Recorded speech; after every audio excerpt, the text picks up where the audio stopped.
Allez, on plonge directement dans le vif du sujet. Aujourd'hui, on va complètement changer notre façon de voir la vente. Fini l'image classique du vendeur qui force la main pour refourguer son produit à tout prix. En nous plongeant dans les travaux fascinants de William Atkinson sur la psychologie de la vente, on va voir comment transformer ça en un vrai partenariat, humain et empathique. C'est littéralement une transformation de l'intérieur vers l'extérieur. Et ça nous amène à une question assez fascinante quand on y pense. Pourquoi est-ce que certains galèrent tous les jours, rament pour convaincre, même s'ils connaissent leur script sur le bout des doigts, alors que d'autres ont l'air de conclure des affaires avec une facilité déconcertante?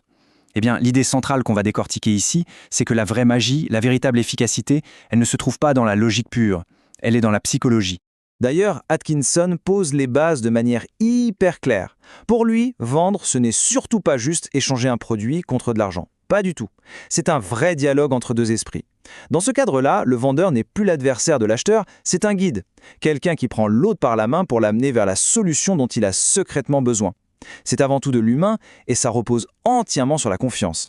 Alors, comment on fait ce fameux voyage psychologique? Voici notre plan de route aujourd'hui.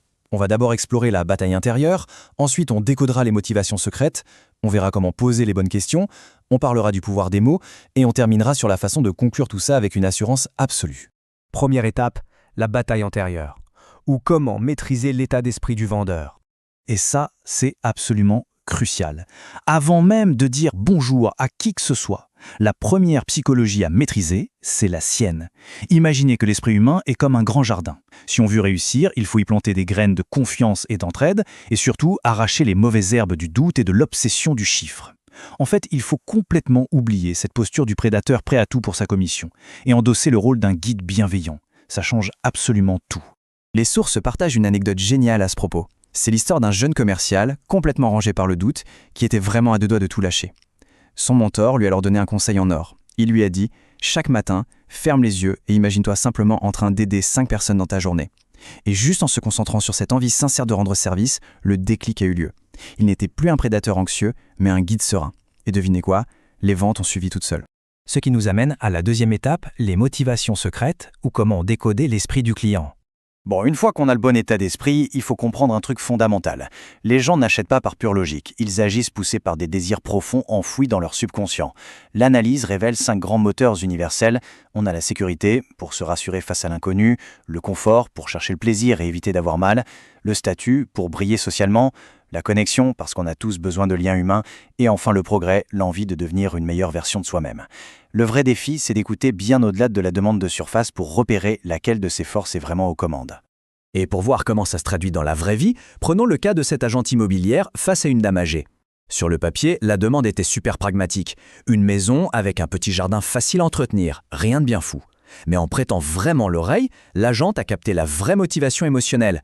Cette âme, récemment veuve, cherchait surtout à se sentir encore utile, à garder un lien avec la nature, mais sans se casser le dos.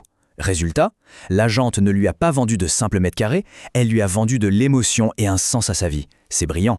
On passe à la troisième partie, poser les bonnes questions, le fameux chemin vers la découverte. S'il y a un truc qui sépare les vendeurs moyens de l'élite, c'est que l'élite pose des questions. Ils font de la personne en face d'eux l'expert de sa propre situation. Et pour ça, il y a une méthode redoutable qu'on appelle la méthode SPIN. L'idée, c'est de structurer la conversation de manière très fluide. On commence par explorer la situation actuelle de façon neutre. Ensuite, on creuse le problème et les frustrations. Puis, on aborde l'implication, c'est-à-dire le vrai coût émotionnel ou financier de ce problème. Et enfin, on fait émerger la nécessité. En guidant l'autre de cette façon, il finit par formuler lui-même son besoin. Et du coup, la solution devient juste une évidence. Souvent, on n'ose pas trop creuser, on a peur de paraître intrusif. Les textes racontent l'histoire d'une jeune recrue qui était littéralement tétanisée à l'idée de déranger. Et là, un mentor très expérimenté lui lâche une vérité percutante. Poser des questions en profondeur, c'est en fait un acte de guérison. On ne dérange jamais la personne. La seule chose qu'on vient bousculer, ce sont ses problèmes, justement pour pouvoir l'en débarrasser. C'est un vrai service qu'on rend. Quatrième point de notre exploration, le pouvoir des mots. Comment façonner la réalité et l'émotion. On l'a dit, on prend nos décisions avec nos émotions avant de les justifier avec la logique. Donc les mots qu'on choisit sont une arme absolument massive. Prenez l'exemple de ce vendeur de panneaux solaires. Au début, son approche était ultra logique. Il parlait de rendement, de kilowatts, de retour sur investissement, et ses ventes stagnaient complètement. Mais le jour où il a abandonné les fiches techniques pour vendre un sentiment, son succès a littéralement explosé. Il s'est mis à parler d'indépendance, de liberté énergétique et du sentiment de protéger sa famille contre les incertitudes du monde. Le même produit, mais une histoire totalement différente. Et pour frapper l'imaginaire, rien ne vaut une bonne métaphore. C'est comme un raccourci magique vers le cerveau. Un consultant en stratégie voyait ses contrats stagner à cause de présentations beaucoup trop complexes. Puis il a tout changé avec une image très simple. Votre entreprise, c'est un navire somptueux en pleine mer, mais il y a une petite fuite invisible dans la coque. Et mon rôle, c'est juste de trouver cette fuite pour sauver le navire. C'est tout. Cette imagerie contourne immédiatement les défenses logiques et parle directement à l'intuition. On arrive enfin à la 5e étape, conclure avec assurance. La conclusion naturelle. Ah, la fameuse conclusion, il est vraiment temps de la recadrer.